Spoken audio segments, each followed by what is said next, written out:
2016 Civic. Yeah. We got a 2016 Civic. We're doing an oil change. So the idea is to go down here and open a 17mm oil nut. But to do that, you got to take off this, I always say, a metal cowling. And then this car has hit something here that scraped that. So we have one nut here that's loose. And the other nut here is like a different nut from a different car. So, and the one over here is missing. So once we get these three nuts out, this cover will, which is made of metal, will just come right out. And I don't know which one is the original one, but over here we have a Philip.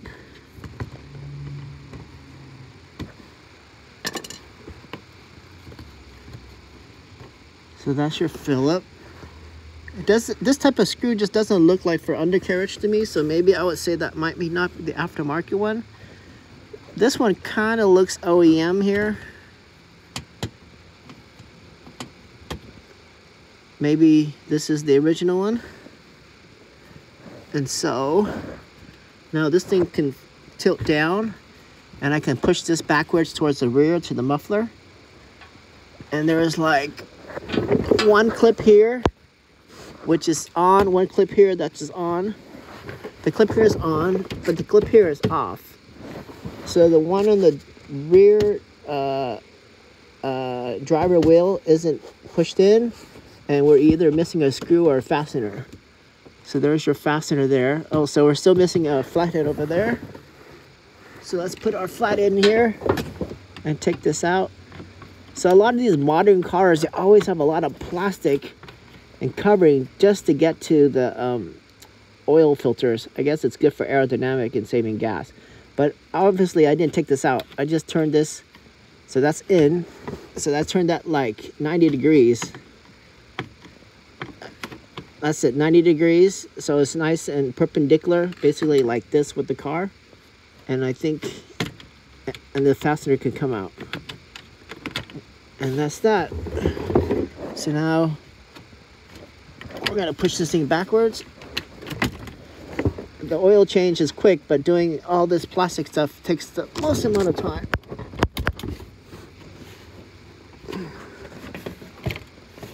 Oh, sorry. So we have multiple fasteners. We have one up here. So another flathead, and then another flathead. So there's a total of 3. And the one here fell out. It looks like this. It's quite unique. Yeah. So those 3 fasteners are unique.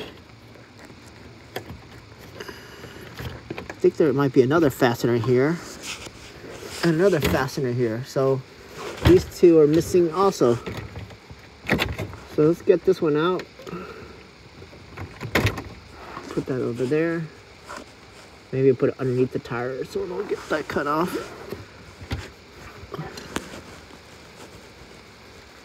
Another fastener over here.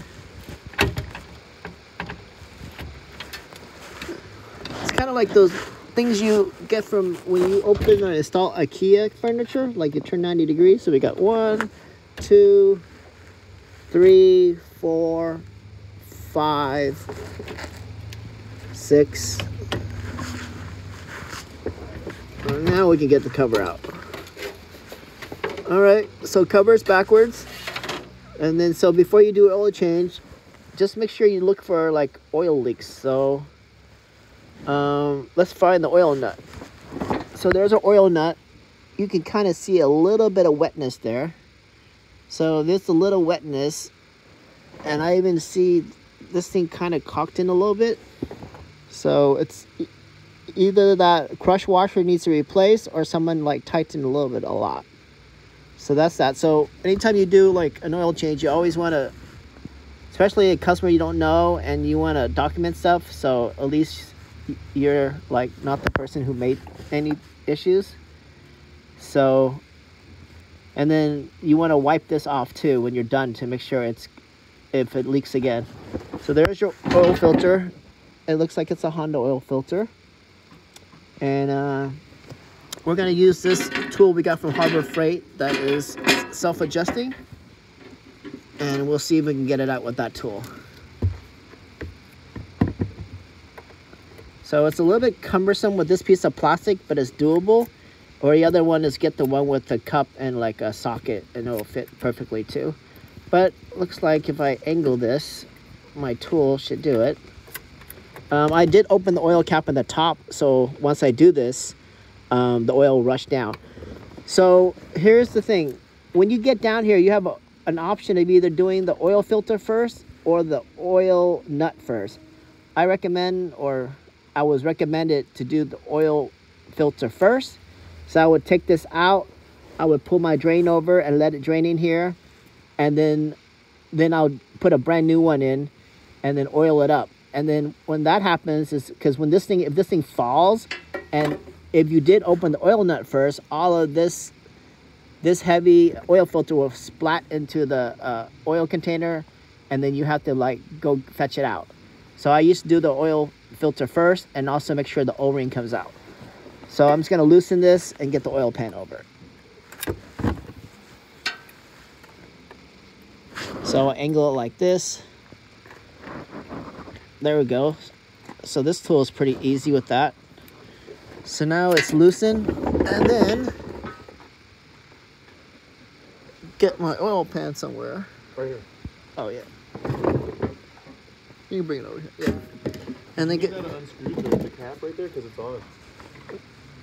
Oh, it's still on? Yeah. Yeah. Take it off. I said I was gonna take it off, and I guess I didn't, huh? Yeah. You need a towel? No. Is it hard? A little bit. Yeah. Oh no, okay, no. Okay. Sometimes they get super hard. All right, so I got my oil pan here. I got my rag ready. And then notice that when I parked this car, I put a little bit too much to the passenger side, these ramps. So it's a little bit more cumbersome. So I recommend that if you want to park at some ramps, well, my ramps are a little bit special. But I guess if you use like plastic Rhino ramps, you'll just be centered regardless.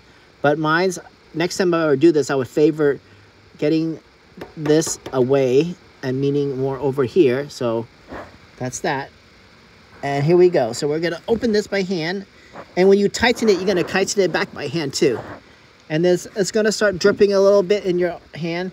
So kind of use also disposable gloves that are like low quality, because oil changes don't require much work. So don't need to put like really thick gloves on. There, it's leaking. So again, imagine if you take out the oil nut first, and this whole thing is like filled up with oil, and if you were to drop this oil filter, you'd make a big mess and trying to get it out. So hence, I like to do the oil filter first. And then if you are like doing this at home and you have a lot of time versus the shop, you can be a little bit more meticulous and look at underneath your car to look for any leak spots. Look at your CV boots and any debris and just weird stuff. All right, so oil filter's coming out. There. So I noticed that the O-ring is still on there, and I'm looking back there, there's no O-ring, so that's a good sign. I'm looking at the oil filter number, and there's like a 01 or 02 at the end. I think 02 is like the newer updated Honda filter. So I'm spinning this around and around until I see the part number. And of course you can put an aftermarket one too. What a long oil change. But I just want to let everybody know what I'm thinking.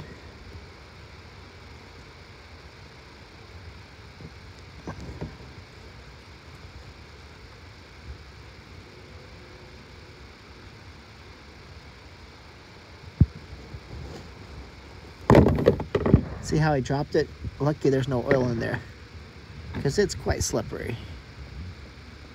So this is the A22552.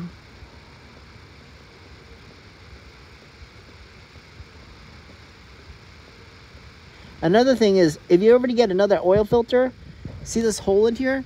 Just stick your finger in here and measure where your finger stops. So my finger stops like near my knuckle. So I would take the new oil filter and I would do the same. I'll stick my finger in there and see if the my finger will stop, and that at least will tell me the threads are close. And then I'll take the two oil filters and I'll put them close together, making sure the O-ring matches. If I can also take this O-ring and I'll put it on the other side, and they two are the same radius, then we're in business. And that's that. So the other thing is, you always like want to match the box of the oil filter, the cardboard box, with the actual content, because sometimes people in the auto parts store, or if you're gonna buy this aftermarket, they switch boxes on you because they're just like, who knows what they're doing. And so you come back and you got the wrong oil filter, and it's like a crazy mess after that. And I don't think my oil filter is the same number as this one, so we're gonna use the aftermarket one that we bought. All right, can you give me your oil filter?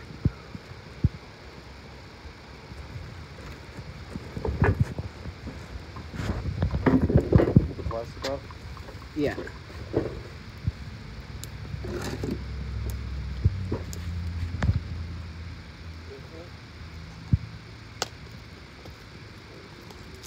So before you do that, can you match that part number with the part number on the box? It should be like 5756 at the end. Yeah. It matches, right? Oh, 10,000 miles protection. Okay.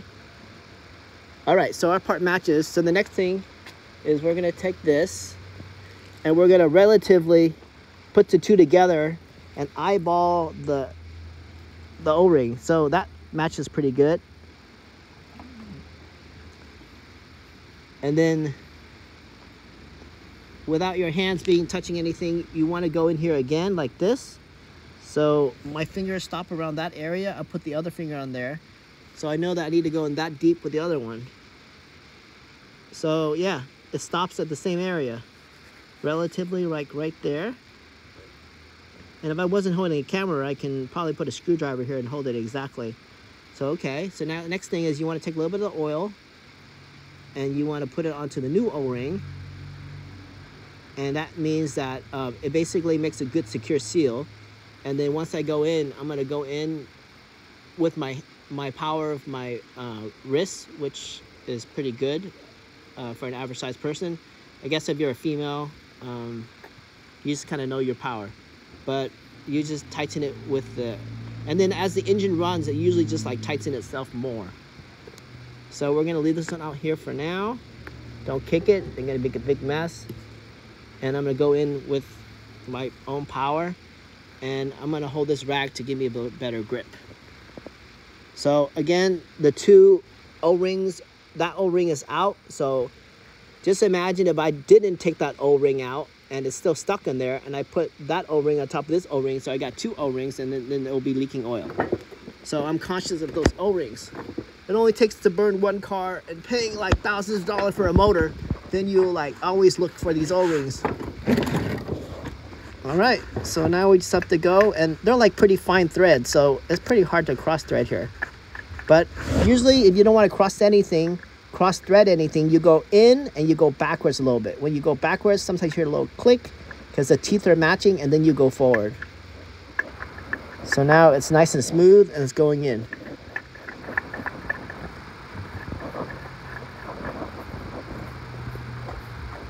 Nice. Okay, so I'm going to use my right hand, which is a good upper body strength. I'm just going to tighten it. Okay, and then I got the rag on there to help me with grip. Then I'm going to clean everything while I'm here, because you're going to start the motor up and you're going to make sure that there's no leaks. And so if you had oil around here, it'll be hard to see that. All right, so now it's time to take out the oil nut, and you can see it's kind of wet. So I'm gonna clean off this for now. Well, it didn't really matter because oil's gonna come out anyway, so maybe I shouldn't have cleaned it.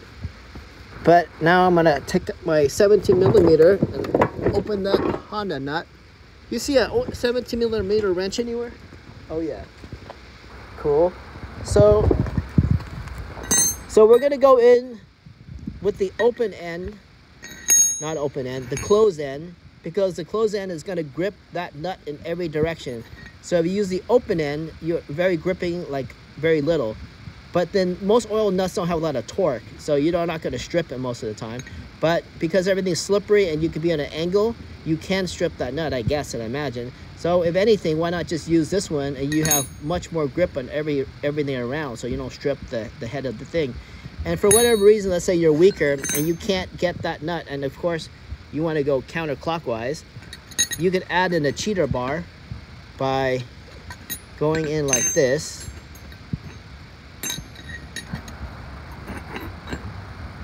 If you go in like this, now you have a cheater bar. But also depends on how much you're off the ground. Since your body's able to get in there, you're probably gonna have enough clearance to get this. But for whatever reason, you only had a 17mm wrench and you don't have no leverage to open it, then you can just use a cheater bar. And sometimes with the cheater bar, you have very fine control because you have so much leverage that you can control how much you go out. And because sometimes it's like this and you add so much force, and as you go and the nut finally opens, well, with all that force and you can't stop it, you'll hit the body of the car and then you just have an owie. So owies and oil filters and things like that are not fun. So with the extension, you have more fine control. So now we're gonna go ahead and open it.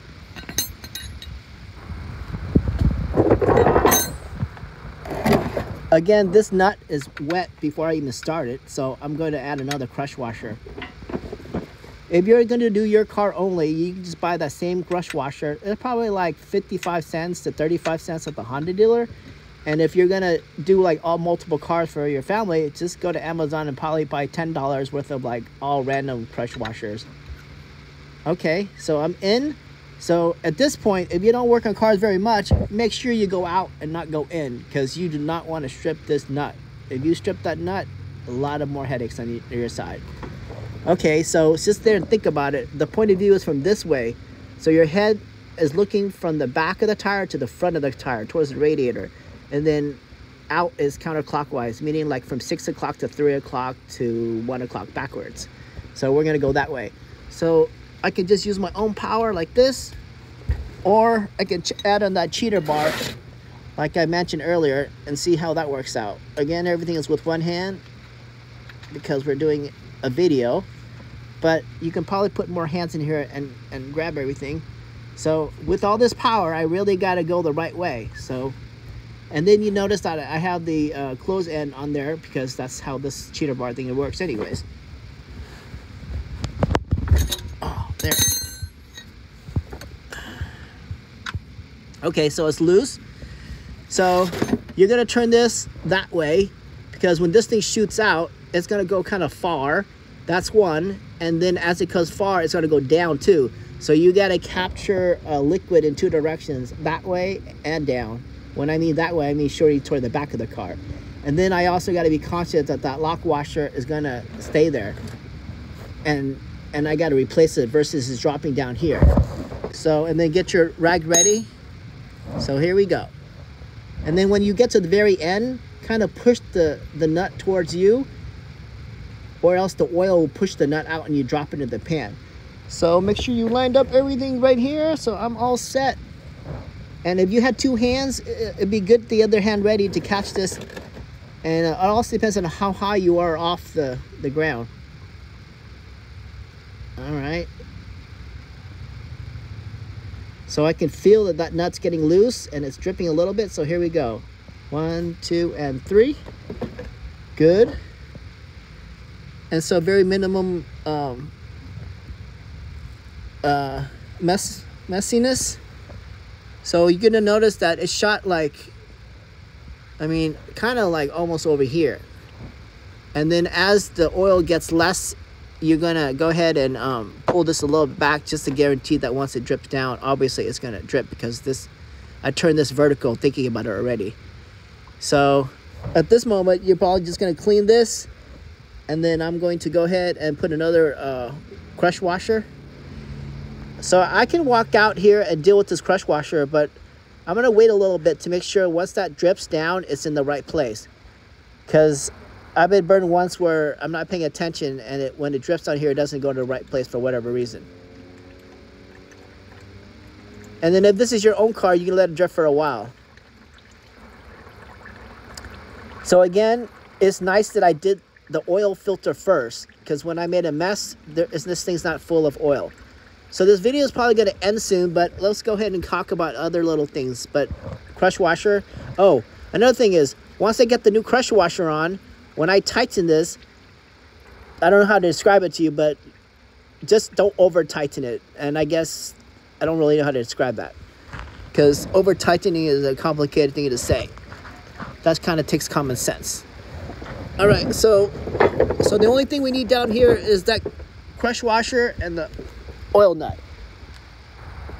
So make sure you take this off. I mean, it's not crucial, but ultimately with that off, the air can come in and the oil comes out faster.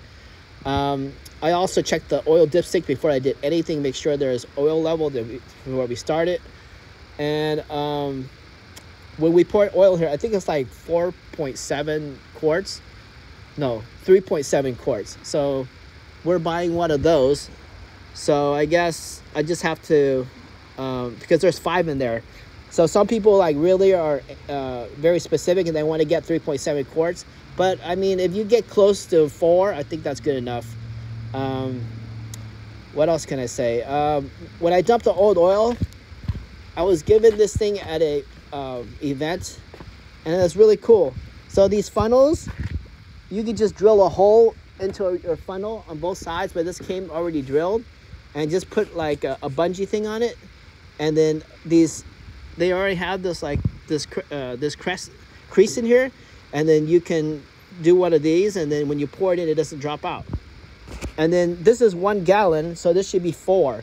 So when you pour the oil out, it should be at like a little bit down here. I mean, if you got half, then you're in trouble. And turning off the oil light, you can find all that all day on YouTube too. So that's I don't think I need to include in this video. And then if it's your own car, obviously go around and inspect everything. I did notice that the brake fluid is getting low. So before I even add on brake fluid, because it's low, then I'm start thinking about, if I'm opening these brakes up, are my brake pads going to get low already? So I kind of want to anticipate that for the next event, like brake jobs. And then that's it. All right. So that's all I can think of. All right. Thanks for watching.